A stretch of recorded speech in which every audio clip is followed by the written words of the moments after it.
Protest protest protest, जिधर देखो सिर्फ प्रोटेस्ट, मोदी सरकार के खिलाफ प्रोटेस्ट। और इसीलिए सवाल कि क्या मोदी सरकार के अच्छे दिन खत्म हो गए?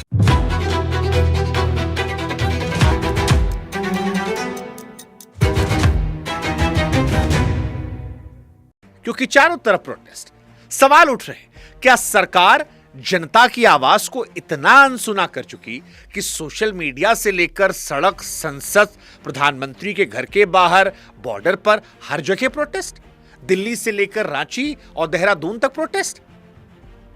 क्या सरकार इस मुगालते में चली गई कि वो नौजवानों के साथ भी गलत कर रही थी, किसानों के साथ भी, विपक्ष के साथ भी, और सब मिलकर कर रहे प्रोटेस्ट? या फिर पंजाब और यूपी के आने वाले चुनाव ने छात्रों के मुद्दे को उठाकर एक नया खेल खेल दिया? ये सारे सवाल आज इसलिए उठ रहे हैं क्योंकि देश की राजधानी दिल्ली आज 3 तस्वीरों में बटी नजर आई। 3 तस्वीर, 3 कहानियां, लेकिन एक ही कहानी के 3 कोने। पहली तस्वीर जंतर मंतर की, जहां पर नौजवान जब संसद की तरफ बढ़ा तो जो अफरा तफरी मची उसने देश को हिला दिया। आंसू गैस, लाठियां, उसके बाद तोड़फोड़। पुलिस कह रही कि हमारे 118 जवान घायल, छात्र कह रहे कि तुमने हमको कस के पीटा है, हिरासत में रख लिया है। शंभू बॉर्डर पर किसान भी आ चुका है, बड़ी संख्या में अन्नदाता कह रहा है कि हाईवे रोक दिया है, दिल्ली हम जाएंगे, अभी मान लो हमारी मांग, अमेरिका वाली ट्रेड डील रद्द कर दो, एमएसपी की कानूनी गारंटी दे दो।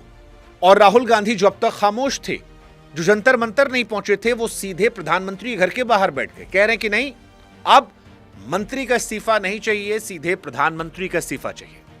यानी एक दिन में 3 कहानियां आती हैं। एक छात्रों की जिन्हें पेपर लीक का डर है और जो धर्मेंद्र प्रधान का इस्तीफा चाहते हैं। दूसरा किसान जिसको डर है कि उसकी खेती की डील कर दी जाएगी। और तीसरा राहुल गांधी और विपक्ष जो इन सब के बीच मौका देख रहा है, अपॉर्चुनिटी, वो अपॉर्चुनिटी जो सरकार ने अपनी चुप्पी से इन सब के सामने खड़ी की। सरकार इन सब के बीच कह रही है कि हमने बैरिकेड सुरक्षा को लगाया है, लेकिन अब लोगों के मन में सवाल आ रहा है कि बैरिकेड भीड़ रोक सकते हैं, सवाल नहीं। और सवाल तो है, सवाल है कि अगर 2-2 बार धर्मेंद्र प्रधान गलत हो गए तो फिर इस्तीफा क्यों नहीं हुआ? अगर सरकार मान रही है कि पेपर लीक के दोषियों पर एक्शन हुआ तो फिर मंत्री साहब को अपने पद पर रहने क्या? और अगर गलत था तो फिर बच्चे जब मांगने गए तो वो झड़प क्यों हुई? सवाल किसान भी पूछ रहा है कि मोदी जी हमारे साथ गलत तो नहीं होगा? सरकार के लोग कह रहे हैं महाराज अभी डीले पूरा नहीं हुआ है, गलत कहां से हो जाएगा? और इन सब के बीच में कॉमन जनता है जिसे यूपी और पंजाब का चुनाव दिखाई पड़ रहा है। यूपी और पंजाब, यूपी जहां बड़ी संख्या में छात्र आते हैं, पंजाब जहां पर किसानों की बड़ी ताकत है। और यही सवाल है कि अब जो कुछ हो रहा है ये सरकार की गलतियों का नतीजा है या सरकार की बेरुखी के बीच में विपक्ष को मिल गया एक बहुत बड़ा मौका है।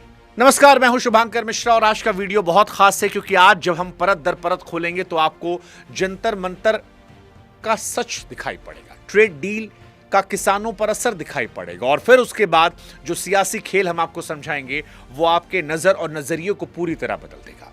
लेकिन इसकी शुरुआत करें उससे पहले हमारी आपसे गुजारिश है कि हमारे चैनल्स को आप सब्सक्राइब कीजिएगा, व्हाट्सएप चैनल जुड़िएगा। आपका साथ हमारी हौसला अफजाई करता है और ऐसे वक्त में जब सारे पत्रकार, सारे लोग या तो इधर हैं या इधर हैं, आपकी हिम्मत की वजह से हम आपके साथ खड़े होकर सिर्फ आपके मुद्दे उठाते हैं, इसलिए हमें आपके साथ की जरूरत है।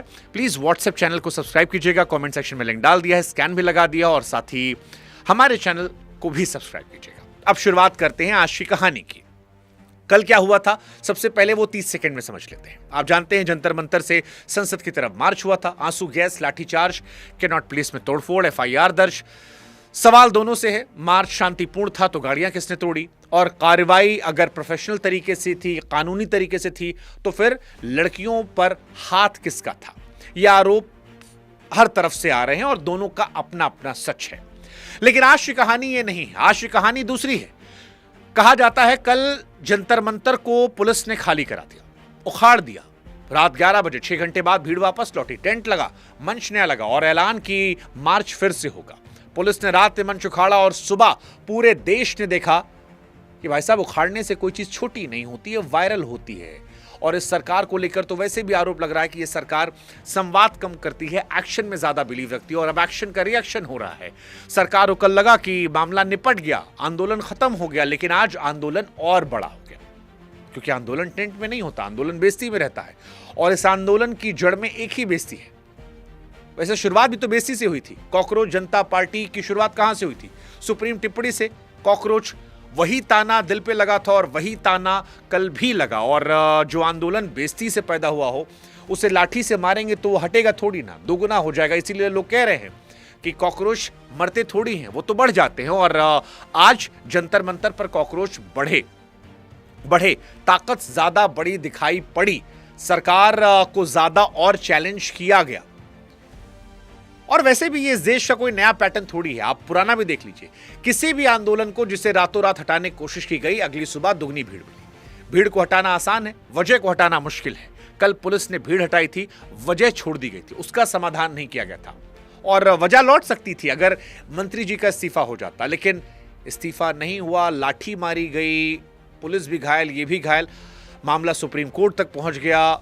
कल तक जो केवल दिल्ली कहानी थी, आज वो देश की कहानी बन गई। मतलब आज रांची में छात्र सड़क पर हैं, रायपुर में बारिश के बीच प्रदर्शन चल रहा है, बेंगलोर से लेकर गुवाहाटी, शिलोंग, टोरंटो, हर जगह सपोर्ट की तस्वीरें आ रही हैं।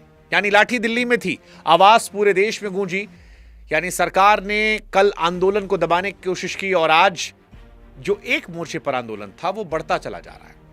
एक किसानों का शंभू बॉर्डर पर, हाँ आपको याद होगा 2020 की तस्वीरें, शंभू बॉर्डर पर हम सब ने देखा था। लेकिन इस बार ट्रैक्टर नहीं है, बसें नहीं है, इस बार डेरा डालने केवल ऐलान नहीं है। किसान घाट पर महापंचायत होनी है, चौधरी चरण सिंह साहब की समाधि पर। जिस किसान के नाम पर घाट बना है उस घाट तक किसान नहीं पहुंच पा रहा। यानी किसान इस बार लड़ने नहीं दिखाने आए कि हम भी आ सकते हैं। और उनकी मांग बड़ी क्लियर है, ट्रेड डील जो है अमेरिका से वो रद्द की जाए, एमएसपी की कानूनी गारंटी दी जाए। अब यहां पर एक तीखा सवाल वो नहीं जो किसान पूछ रहा है, सबसे तीखा सवाल तो वो है जो इस डील के बारे में हर किसी को पूछना चाहिए। बताया जा रहा है कि डील के तहत सस्ते अमेरिकी दूध, दही, सोया और कुछ फसलों के आने का रास्ता खुल सकता है। ऐसा बताया जा रहा है इसलिए क्योंकि डील अभी फाइनल नहीं हुई है, कागज किसी ने नहीं देखे हैं। और यहीं से भाजपा वाले कह रहे हैं कि इसमें सियासी बू आ रही है पंजाब चुनाव को लेकर, क्योंकि जब कागज ही नहीं आए हैं तो फिर आंदोलन अभी से क्यों शुरू हो गया।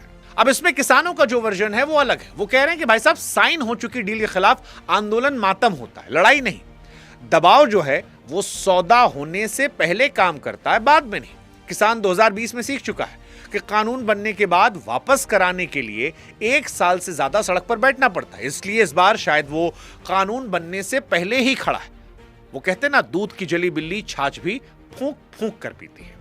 इस तराजू का एक और पलड़ा भी है, क्योंकि एक सवाल शहर का मिडिल क्लास भी पूछ रहा है और उसे भी अनसुना करना बेमानी है।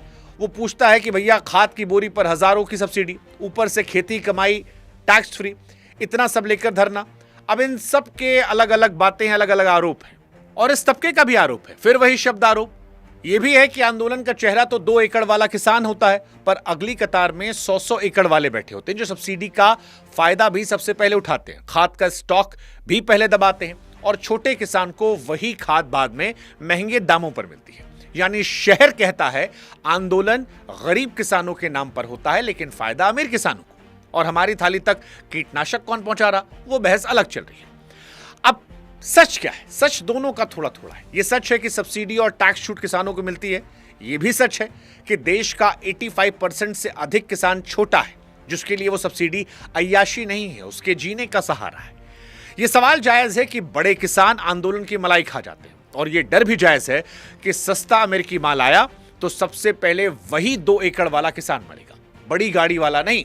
इसलिए असली सवाल ना किसान से है ना मिडिल क्लास से, असली सवाल सरकार से है। और सवाल बड़ा सीधा है, अगर डील अच्छी है तो साहब छुपा क्यों रहे हो? अगर डील बुरी है तो कर क्यों रहे हो? कागज दिखा दो, डर अपने आप मर जाएगा। और अगर कागज दिखाने में डर लग रहा है तो फिर डर की वजह कागज में है, क्योंकि जब तक कागज छिपा है तब तक हर तरफ सिर्फ डर बिकेगा और डर से बड़ी कोई मंडी होती नहीं। पर कागज मांगने की लड़ाई अभी मंडी तक पहुंची भी नहीं थी कि तीसरी तस्वीर भी सामने आ गई। वो तस्वीर जिसको देखकर लोगों ने कहा, क्या कांग्रेस ने कॉकरोच जनता पार्टी के आंदोलन को डिकोड कर लिया है? हाँ, राहुल गांधी साहब ने आज कुछ ऐसा किया जो उनकी राजनीति में कम दिखता है। जिस आंदोलन पर पूरा देश बात कर रहा है, अब तक राहुल गांधी उस आंदोलन में नहीं गए थे। क्यों नहीं गए थे? क्योंकि अभिजीत दीप के राहुल गांधी को नापसंद करते थे। राहुल गांधी के आंदोलनों का उन्होंने खूब मजाक उड़ाया था। अभिजीत का थोड़ा लिंक जो है वो आम आदमी पार्टी से है। कई लोग यहां पर हैं जो आम आदमी पार्टी के क्लोज रहे हैं। ऐसे में राहुल गांधी और कांग्रेस ने इस आंदोलन से अपने आप को दूर रखा था, लंबे समय तक दूर रखा था। देश का सबसे बड़ा विपक्षी नेता देश के सबसे बड़े आंदोलन से दूर था। लेकिन अब खबर बदल गई है। सुबह राहुल गांधी घायलों से मिलते हैं इस मसले पर कि छात्रों के साथ मोदी सरकार ने बर्बरता की, और फिर दोपहर होते होते सीधे प्रधानमंत्री के घर के बाहर धरने पर बैठ जाते हैं, खड़गे के साथ, प्रियंका गांधी के साथ। और अब मांग होती है कि जंतर मंतर पर भले ही शिक्षा मंत्री का इस्तीफा मांगा जा रहा हो, हम प्रधानमंत्री और गृह मंत्री का इस्तीफा मांगते हैं। Dharmendra Pradhan, he's an intermediary. Absolutely, he should resign. But Dharmendra Pradhan hasn't beaten up the students. Home Minister has. He should resign. And Home Minister reports to Prime Minister. He should resign. What is going on? हाँ, राहुल गांधी ने स्पष्ट किया है जंतर मंतर का आंदोलन चलेगा, वो अपनी जगह पर है, लेकिन वो ये आंदोलन रखेंगे। उनको मनाने की कोशिशें चल रही हैं। और आज दिल्ली के अंदर ही दो अलग अलग आंदोलन हो गए। एक दिन में एक मुद्दे पर दो विपक्ष और दो अलग अलग जगह।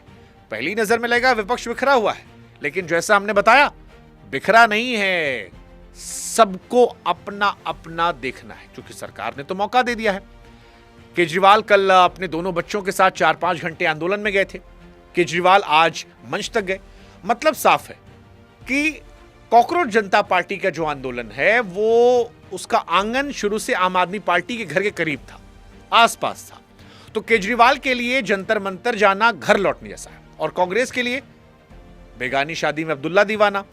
इसीलिए कांग्रेस परेशान थी, उलझन थी। लेकिन अब जब आंदोलन देश का बना तो दूर रहो कि राजनीति से बाहर आकर कांग्रेस सबसे सामने आ गई। हां जी, कांग्रेस मंच से दूर थी, लेकिन अब कांग्रेस ने एकदम सीधा मंच पकड़ा है। राजनीति के लिए सीधे पीएम आवास के बाहर बैठ गए, और वो चाल चली है जो सधी हुई चाल है, नपी तुली। आंदोलन के मंच पर मत चढ़ो, आंदोलन का मुद्दा मत उठाओ, लेकिन छात्रों का मुद्दा उठाकर अपना नया मंच लगा दो, वहां पर जहां देश के सारे कैमरे वैसे भी तैनात हैं, पीएम के दरवाजे पर। अब आप खुद समझिए कि अगर राहुल गांधी जंतर मंतर जाते तो वो भी एक और चेहरा होते, एक और चेहरा जो जंतर मंतर पर जा रहा था। लेकिन जब वो पीएम के दरवाजे पर बैठे तो वो अकेली तस्वीर बन गए।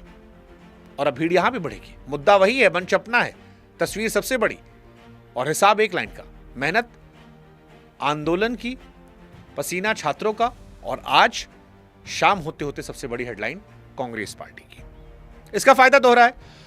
आंदोलन की गर्मी भी मिली और कब्जे का इल्जाम भी नहीं लगा, क्योंकि 2020 का सबक सबको याद है।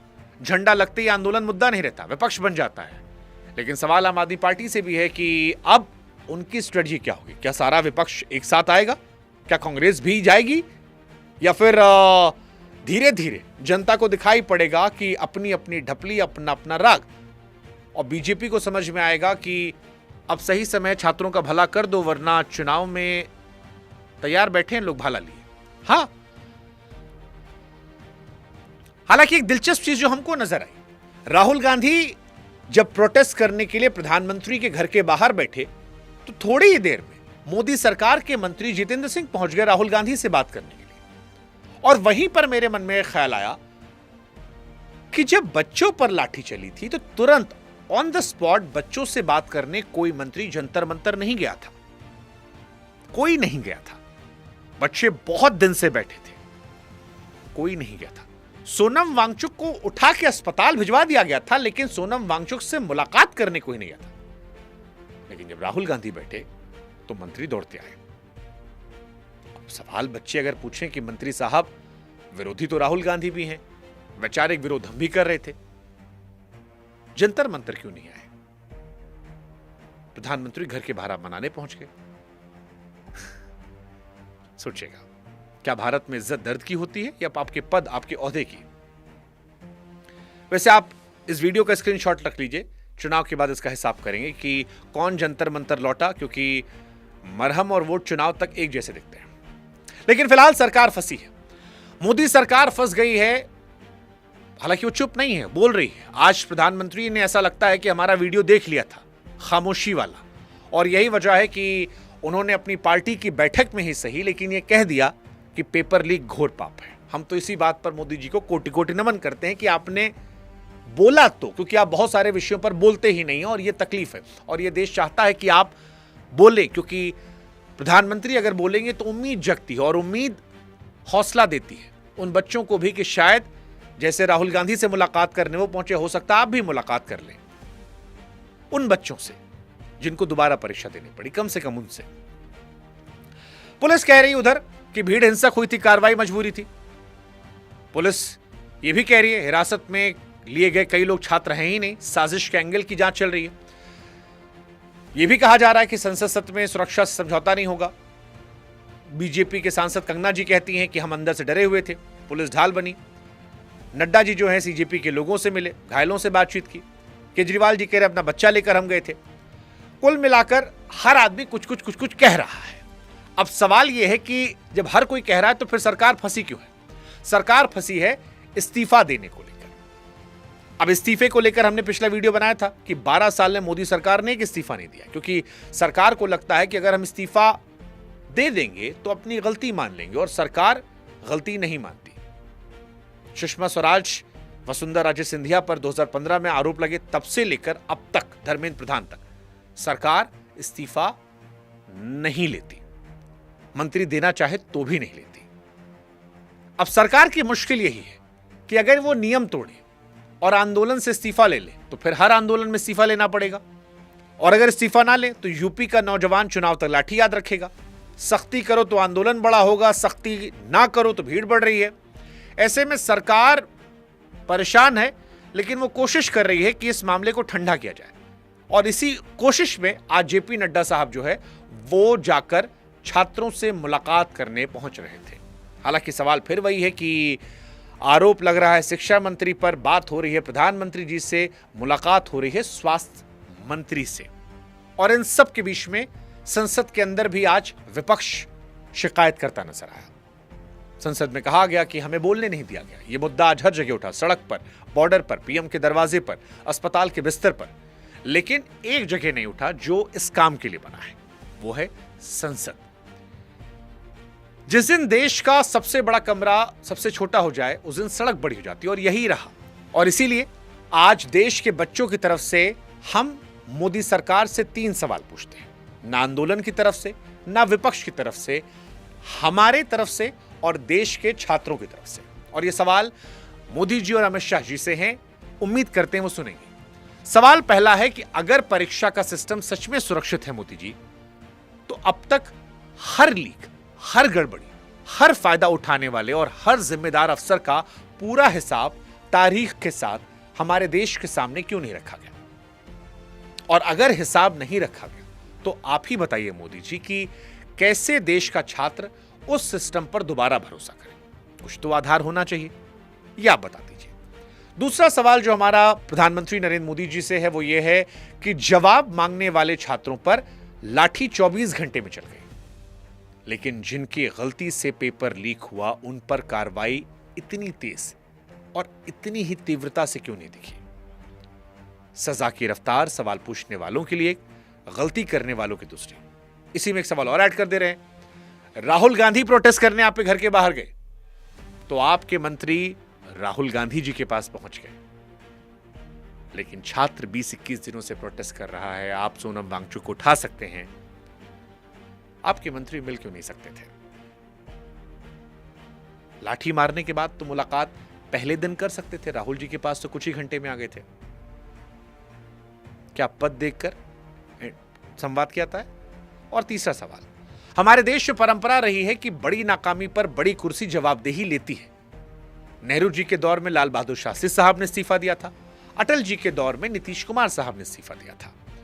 ऐसे में देश की सबसे बड़ी मेडिकल परीक्षा की साख पर हफ्तों से सवाल उठ रहे, छात्र सड़क पर हैं, तो जवाबदेही की वो परंपरा इस बार कहां है? इस्तीफा ही हर जवाब नहीं होता, मान लिया, पर जवाब तो कोई हो।